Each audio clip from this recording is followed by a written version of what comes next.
Today we're doing a propane to natural gas conversion on this Alfresco ALXE-30. As we took a look inside, we've got two U-shaped burners, one sear zone, then we have the infrared for the rotisserie, which has an orifice of its own, and we also have a smoker orifice down here for the smoker tray. So as we get started, we're going to remove one of our single burners. Your unit may or may not have this shipping brace inside, but if it has it, you just back these out, untwine them, and it'll allow you to remove the burner.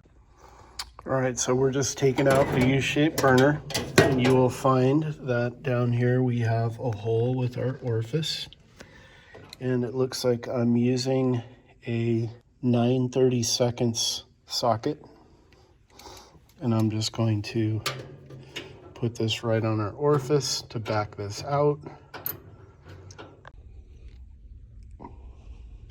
Pop that right out, and we're going to put in our replacement. Now for going back in, I'm going to use a smaller socket and put in a little paper towel. That way, when I'm putting my replacement orifice in, the threads are still sticking out of the socket, and I can begin to thread it in. I find it easier on the sear zone to remove the two screws that are holding this igniter in place, so I take those out first.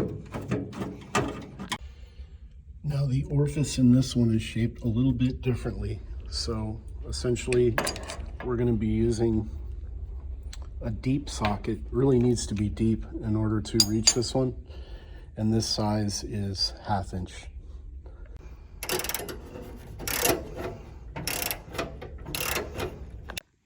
For this rotisserie panel, we just have two Phillips head screws we're removing, and then the top of the panel will drop out, revealing one more orifice.